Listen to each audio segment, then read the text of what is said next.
Hello everyone and welcome back to another episode of Wrestling Fans React. The August 12th edition of Monday Night Raw had plenty to talk about, from a thunderous start to a 2 out of 3 falls match main event for the Intercontinental Championship. While I watched the action unfold and tweeted a few things myself, I also kept an eye out for some of the things you had to say on social media. Without further ado, let's jump right into your thoughts. Kicking things off with Stevie E-Step, that was one of the best openings to a weekly WWE show in forever. I'm gonna have to agree with Stevie here, because this week's Raw opening was absolute entertainment to the 11th degree. Whatever Papa H has cooking when it comes to Judgment Day material, I'm ready for it. Rhea Ripley and Liv Morgan feed off one another so well, right down to the facial reactions to what each other has to say, and then you factor in Dominic Mysterio, who is out to prove he gets to be a real man because he can now eat chicken nuggies and play video games whenever he wants. It's a nice balance with serious tones and comedic twists that it keeps fans invested in their dialogue and action. I also loved how Damian shows up right behind them. It kinda gave off that Undertaker and AJ Styles vibes from a few years ago, and the brawl was just chaos and the fans ate it up. If the Judgment Day versus the Terror Twins gets a dedicated 30-minute window every week, I don't see too many people complaining. Higgy Wrestling says, "I'm surprised this match is still going on. Definitely was expecting a squash match." So this one is interesting for a few reasons. One, the commercial breaks definitely don't help push this case because we often saw tonight that matches were interrupted for several minutes due to these breaks. But I'll touch on this one a little more later on. I also think the WWE want to book Judgment Day a little stronger than to have one of their members get squashed. I don't think anyone believes that the likes of Carlito and JD McDonough can take down the big man Priest in one-on-one competition, but to give them some shine and look good for a few sequences will go a long way to help stray away from a pack of weaklings who get crushed every week on Raw. This, unfortunately, does lead me into the next tweet. This one from Cerebral A. Again, 5 people getting destroyed by 2. This is the opposite side of the coin, and I can definitely see this becoming a problem after occurring for a second consecutive week. I completely understand that you want to make Damian and Rhea stand tall and build up their reputation as the babyface Terror Twins, but in doing so, you risk making your newly formed edition of the Judgment Day appear to be all bark and no bite. Next week, I honestly think it's the move to have the Judgment Day get the better of Rhea and Damian, and it can be done with the simple technique of playing the numbers game. It doesn't even need to be a match. We could have Liv sneak attack Rhea and then have the remaining members of the Judgment Day pounce on Priest and leave them both down. You save face with Damian and Rhea not losing in singles action, but still make Judgment Day feel like a legitimate threat that can be anywhere at any time and make your life a living hell. That's just me and how I'd book it, but I'm sure we're in for a wild ride leading up to Bash in Berlin. Maxwell Jacob Headroom writes, "So Odyssey Jones is great value Big E now?"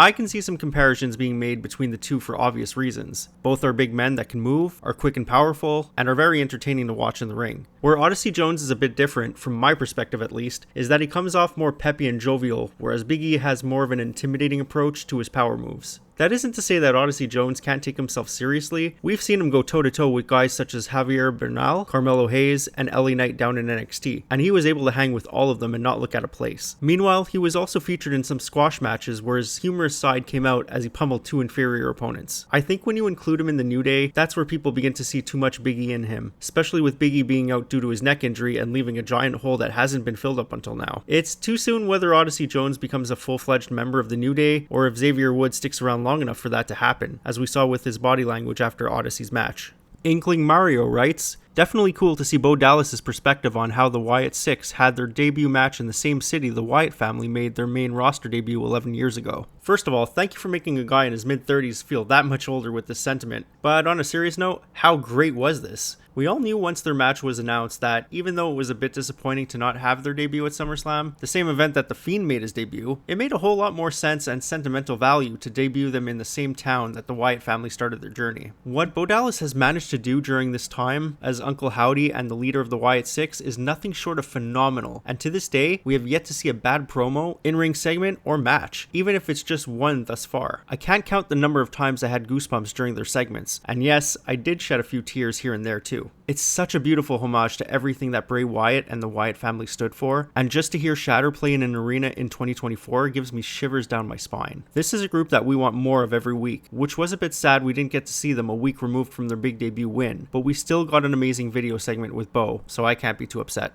Karrion Kross is a very good pro wrestler who is doing great work right now. His story with the New Day is intriguing and one of the best parts of Raw each week. This was a refreshing thing to read after weeks and months even of the Final Testament coming out to virtually no reaction from the crowd, and it felt like it was always one of the low points of Raw. I think Karrion Kross is doing what he can to get some form of reaction from the crowd, and it does appear to be working, as they're now getting some boost from the crowd, even just by coming out. I will admit, I'm actually a big fan of Kross's work, both in the ring and on the microphone. He's a smooth talker and eloquent with his words, and he's quite the brute in the ring. His size is kind of elusive at first glance, but in the ring, you get the full impact of just how large this guy is, even next to the Authors of Pain, who are just two massive human beings themselves. I've been on the train of this group's success for quite some time, and I really hope they continue their upwards trajectory, because Kross is too entertaining to be left off television, but maybe that's just me being in the minority here.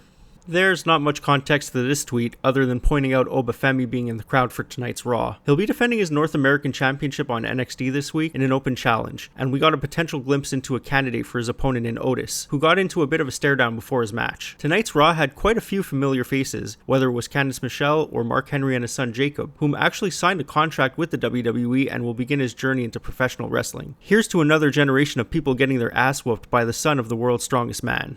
Jordan Sebastian writes, "That tornado tag match was awesome. The Creeds are so good." I'm glad someone said it, and there were quite a lot of you on social media that were thrilled with this action. For those with little knowledge of this style of match, the Tornado Tag Match was originally named the Texas Tornado Tag Match, not to be confused with Texas Tornado Match shown in the bumper. The first example of this match dates back all the way to 1937, a full 50 years before yours truly was born. And the last time we saw this type of match was in 2023, when Drew McIntyre teamed up with Matt Riddle to take on the team of Eric and Ivar, the Viking Raiders. I'm completely with you on this. I think both teams got a tremendous amount of offense. The Creed brothers looked incredibly strong 1 week removed from their loss against the Wyatt Six, and we got some great spots with all four men. This was a great showcase for the Creed brothers, who were without Chad Gable due to him being in France for the Olympics, and we also got to see Ivy Nile make her choice by turning on Maxine Dupree and side with American Made. I'm very interested to see where this program continues to go, and whether the Wyatt Six decide to stalk them some more or turn their focus on someone else. Jay Angles writes, "I think Isla Dawn could be something special if they put time into her. She's got such great facial expressions and could be a great in-your-face heel you want to see, but needs more storylines and opportunities so the fans get to know her. I actually think both Isla Dawn and Alba Fire are great in ring and work so well together that it would be a shame to break them up so early, or consider it at this time. With them being the women's tag team champions, they really need more of that spotlight to be the threats that they are in their division, and tonight was a good first step in that direction. Even though they weren't featured in the match tonight, they still managed to stand tall by the end of it all and destroyed two teams in the process. We got a decent tag team match between four competitors that know how to put on a good show, and you don't do damage to either of their reputations with a disqualification finish. Plus, with how things ended, we now get a triple threat tag team match for the titles, which is ironically how the Unholy Union won the tag team titles in the first place." Zach had this to say, "Between the 6 tsunamis and the segment going into the science behind it, Bronson Reed has been presented tremendously well over the past 2 weeks. And this is a great example of someone who was seemingly caught in limbo between not quite there for a singles title run, but a cut above the rest. Bronson's a big guy, and his power is the main focus point, which is evidenced with his Titantron portraying him as a Godzilla-like monster. Not only is he absolutely throwing his weight around, but he managed to take out Seth Rollins, a key player on Monday Night Raw, and then followed it up by eviscerating the former tag team champions. If you wanted a monster that can blossom into someone that fans want to see each week, this was the way to go. Not only are crowds erupting every time he climbs to the top rope, but we're also hearing some one more time chants, encouraging him to hit another tsunami. He was fined last week, and judging by Adam Pearce's reaction, a suspension is likely coming. If they book this right, having Bronson come out for a third week and ignoring his suspension could elevate him even further, but we'll see where they go with it." Salvatore writes, "That was a highly enjoyable segment.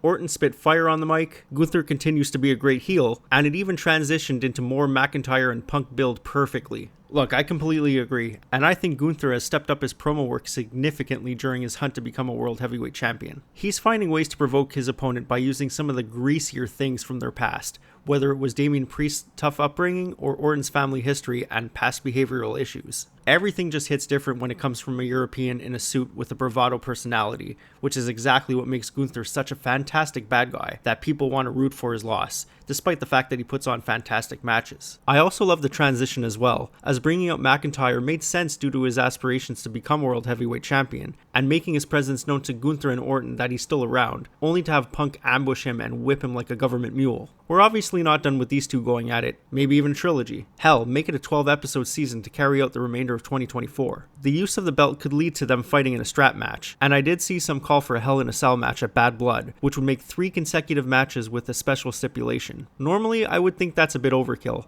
but not with these two. McIntyre and Punk are past the traditional wrestling match, full of holds and reversals. They just want to fight and beat the heck out of each other. What better way than a strap match and Hell in a Cell? I say give me both, and then some.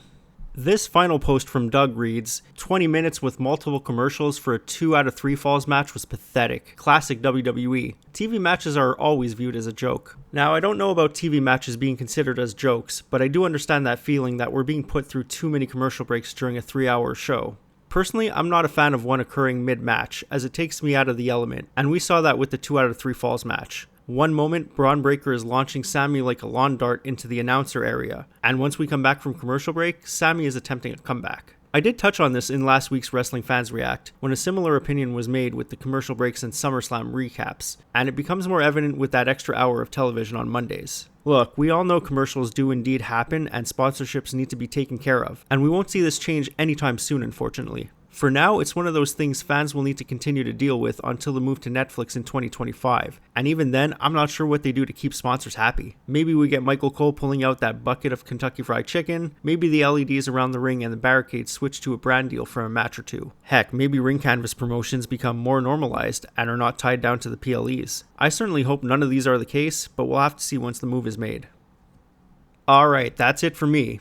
Once again, I had a blast doing this, and it's a lot of fun answering these tweets and getting your takes on live shows as they happen in real time. They say no emotion is more real than the ones you put to social media in the heat of the moment, and that was certainly the case on Monday. If you enjoyed this video, don't forget to leave a like, and consider subscribing for more. Don't forget to hit that bell so that you are notified for more wrestling content. This has been another edition of Sean Talks Wrestling. As always, be kind to one another and stay safe.